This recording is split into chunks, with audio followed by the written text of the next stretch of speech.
Greetings from Tokyo, my dear friends. This is Daisuke, and I very much hope that this video finds you well and in very good spirits wherever you are in the world.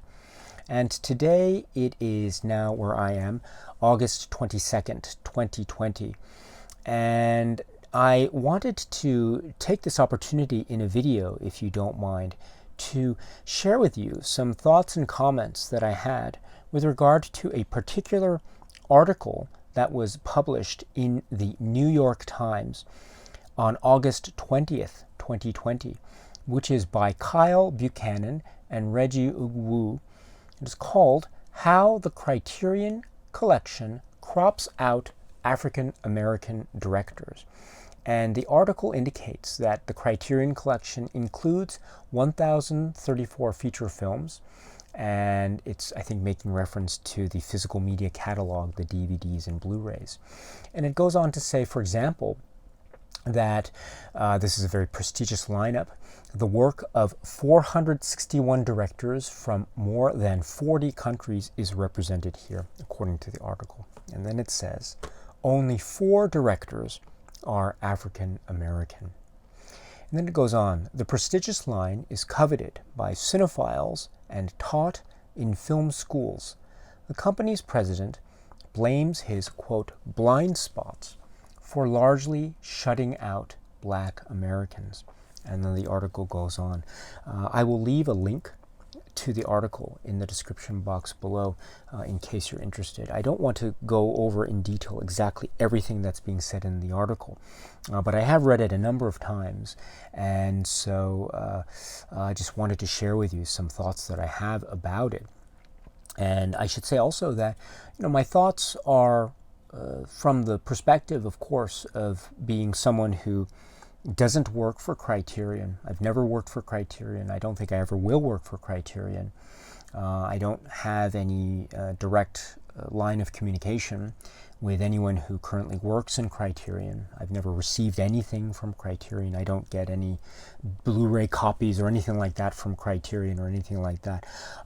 So I get all my Blu-rays and DVDs right, online through stores and that sort of thing. And so this is all to say that my perspective is as it has always been, which is the fan's perspective and a perspective of someone who really loves cinema. So how do I feel about this article? I believe that this article brings up many fair and legitimate criticisms of the Criterion Collection's current state, the DVD and Blu-ray physical media catalog's current state when it comes to African American cinema. This is something that really needs to be remedied. And is it the only problem, the only issue, the only criticism that can be made against the Criterion Collection? No, I don't think so. And I think you and I, we have discussed many times before about how there are many gaps in the Criterion Collection, right? There are many aspects of cinema that are either underrepresented or not represented at all by the Criterion Collection. And I think I've spoken with a lot of people through this channel about many different examples of these gaps or underrepresentations or non-representations within the Criterion Collection physical media catalog. And for a lot of people in the film fan community, the Criterion Collection is the pinnacle, the peak. And so there is a huge brand name power and value to this, which means, therefore, that any film that is released by the Criterion Collection will gain a certain level of prestige and aura. And I think we understand this based on our own appreciation and following the Criterion Collection throughout these many years. So with this in mind, I think it is very incumbent upon the people at Criterion to really try to show us these aspects of cinema.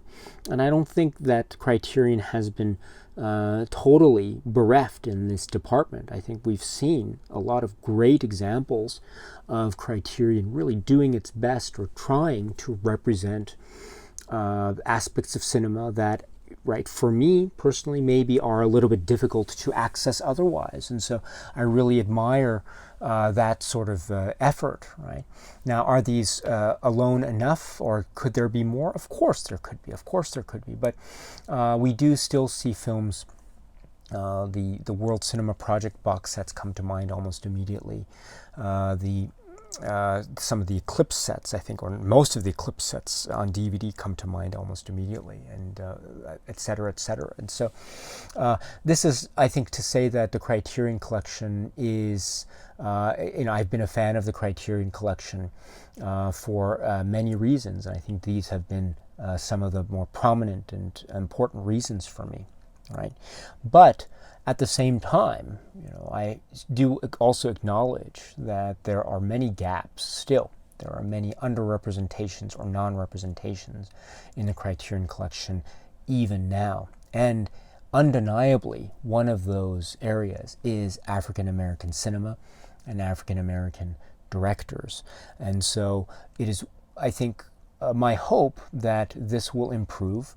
And it seems like from the Peter Becker quotes that are included in the article, it looks like there are plans.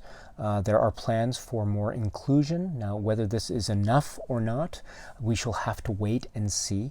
And maybe articles like this one will really encourage Criterion to redouble its efforts to try to release more African American films in its physical media catalog.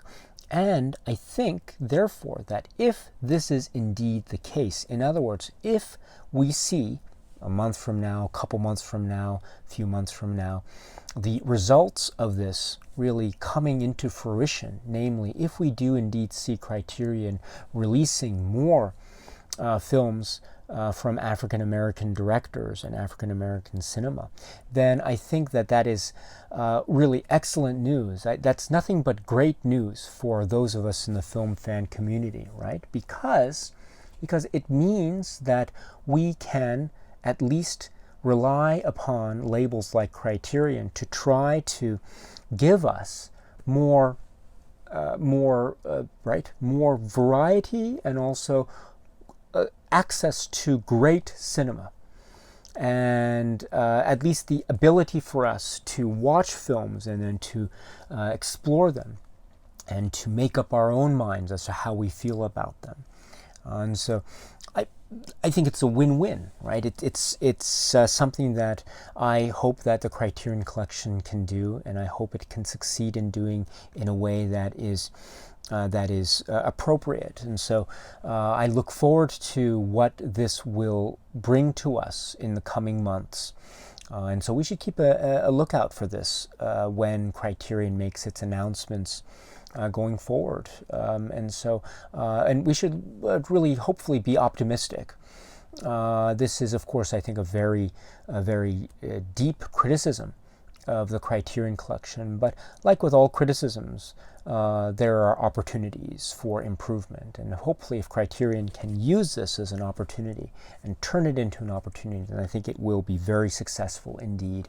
I should mention also that, of course, we have the Criterion Collection. I've heard a lot of people, and I think the article mentioned about how the Criterion Collection does have a Laserdisc history, and how there were in past Laserdisc releases African American films that were released on Laserdisc. And so maybe there's the possibility, maybe we can see some of those films, or some of those, some filmmakers whose films were released on Laserdisc. Maybe we can see more of those in the collection. Who knows? That might be something worth exploring for the people at Criterion. Again, who knows? There's also, of course, the films that were released or that were made available on the Criterion channel. There were many great examples of African American cinema that were made available earlier this year on the Criterion channel streaming service. And so maybe this might be an opportunity, who knows? Again, it might have to do with the rights or whatever, but this hopefully could make room for some opportunities for efforts to be made to try to maybe take some or most or all, that would be great, the films into some kind of physical media form. Again, we shall have to wait and see. But in the meantime, I think we can really hope that something will turn out, I think it would be great. Once again, it would be a win-win situation for everyone concerned. Just to give you an example, I don't want to take up too much of your time, but we are at the moment on this channel talking about the series of films called Pioneers of African American Cinema. And that series is made available on the Criterion channel. And it's also made available on a great Blu-ray set, Kino in North America and the BFI for the UK. And so maybe there might not necessarily be room for, let's say, a new Criterion Blu-ray set of that same series because they've been released by other series in the past or by other labels in the past. Okay. But there is also room for trying to get releases made of other films by filmmakers who are discussed or represented in such series. And I think that would provide such a great opportunity and learning tool and definitive standard editions for such films that are even now not necessarily given as much attention to as others. I mean, if I could just think as an example off the top of my head, we've talked a little bit about, for instance, one of the great masters of American cinema, early American cinema, who is Oscar Micheaux, and he has such an interesting career in terms of his silent film career and also his sound film career.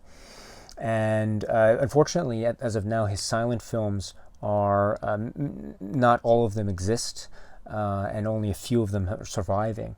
And even his sound film output, I think a lot of his sound film output, the versions and the editions aren't in the best of condition, and some are missing or lost, etc. And so I think it would be so great, for example, to see something like a huge Oscar Micheaux set or something like that, where we could have all the efforts done to get all the elements and academic scholars to discuss the nuances of this particular filmmaker, his importance, not just in the context of African American cinema or what was known as race cinema, but also in the context of American cinema and also silent film and early sound film as a whole, because he was very innovative and quite a powerful filmmaker who did so much with the very limited resources that he had to work with. And he was one of the ultimate examples of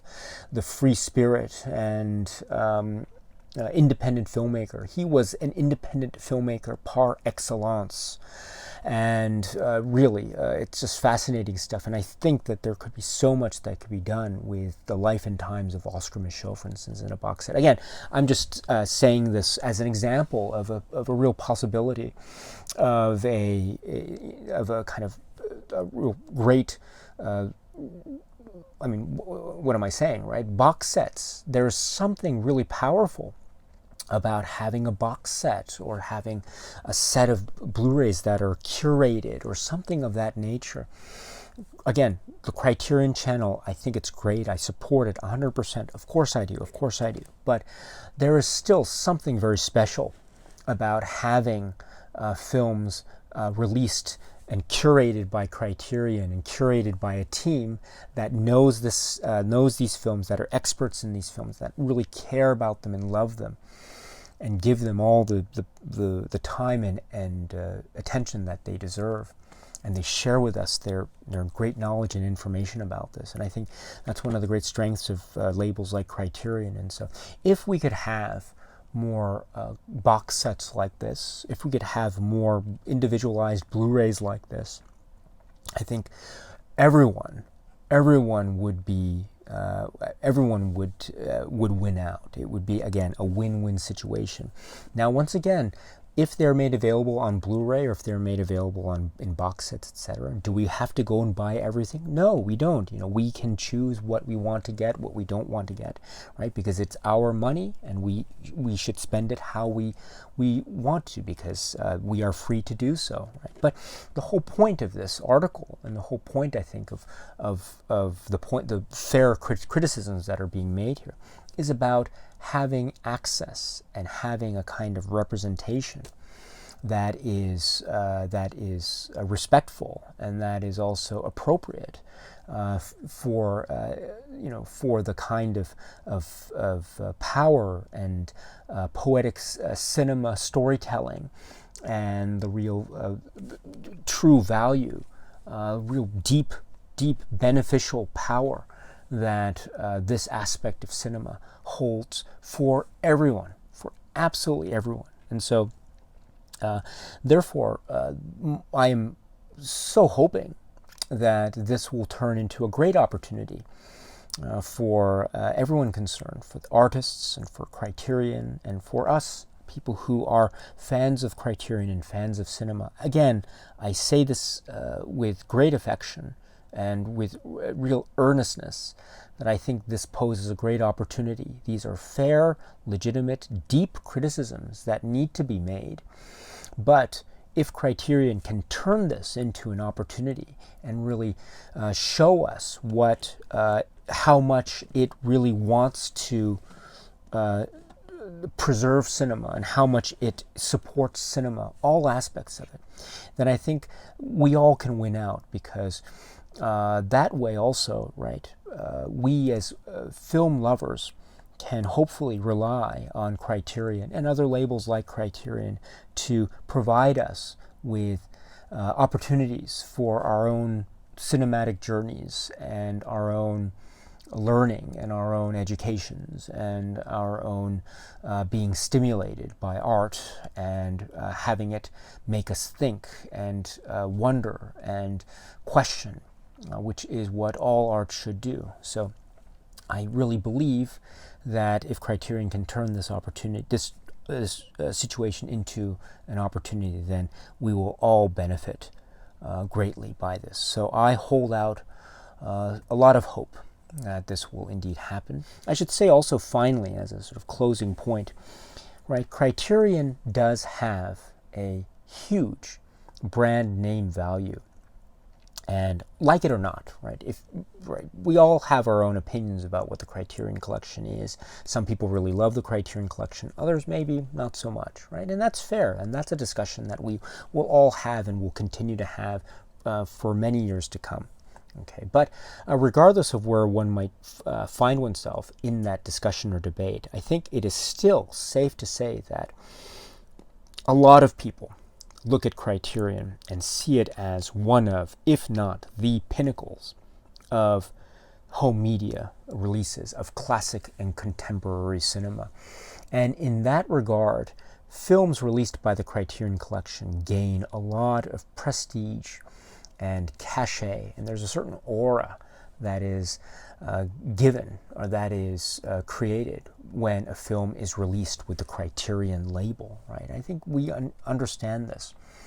And so, again, regardless of whether or not we actually agree with this, given a particular release, and those are discussions that we can have on another occasion. I'd love to have those discussions with you, of course. But for now, the point that I wanted to raise is that this is a label that has a lot of prestige, a lot of respect. And so with that, I think this would be, I think, a very, we look to Criterion to show us many avenues of cinema. We look to other places as well, don't get me wrong, but Criterion is one of the places that we look to. And so if we look to Criterion, then, Criterion is in a position where it can, I think for a lot of people, fashion and create this world of what is considered great cinema. Okay, it is in the position, or it's one of the power players in this field of creation, of perception and reputation of cinema. And so, like it or not, right? And again, is it the only player in this? I don't think so. I think there are many other players in this field of creating perceptions and reputations of certain works of art, right? But it certainly is there, and it certainly does that for a lot of people. And so, given that particular position, I think that it would be, I think that Peter Becker and people at Criterion who are in the decision-making process in terms of what films are included, what are going to be Blu-ray releases in the next months or so, I think that, once again, this article and the points that it's being raised about African-American directors, I think, hopefully will provide the encouragement and impetus to try to close these gaps and really show us and show the film fan community and the film lover community, show us more avenues and show us more aspects of cinema that are beautiful and glorious and lovely. We are all looking forward to all these new explorations and all these new discoveries with Criterion's help and aid and wisdom and guidance. I hope that we can make many more discoveries to come. And of course, this is not the end of the story, right? Because this is, I think, leading us to discussions of other aspects of cinema, and also leads us to, I think, discussions that are very systematic, or systemic, shall I say, not systematic, systemic issues of cinema writ large, right? It's not just Criterion, but I think there are more issues here, much more grander issues, larger issues at play. But let's focus on Criterion for now, and let us focus on the issue of African American cinema and African American directors. And let us, as film lovers and film enthusiasts, hold out hope and try to remain optimistic that Criterion will answer the call. And hopefully it will. And if it does, then I think once again we will all benefit from such efforts made by all. So with that, I think I just want to end it there. And so I'm sorry to have gone on too long. I usually do that, so I apologize sincerely for that. I hope you can understand. So please, if you have any comments, please feel free to leave them in the comment section below. I just ask that you remain respectful of other people. There's always room for agreement and disagreement, I know, but even in disagreement, I think we can always maintain a level of mutual respect with and among each other. You've always done that for me in the past. You've always shown me and many other people here a lot of respect with a lot of videos, and so I know that you will continue to do so with this video and with many other videos to come, hopefully. And so I know that I can rely upon you, my dear, dear friends, as always, to show us a level of mutual respect towards others here when commenting. I know I can rely upon you, my dear friends, for that. So, and with that, please feel free to let us know what it is you have to say. But in the meantime, please be happy and healthy and well, and please keep on watching a lot of great, great movies. Thank you once again for your time, my dear friends, and cheers.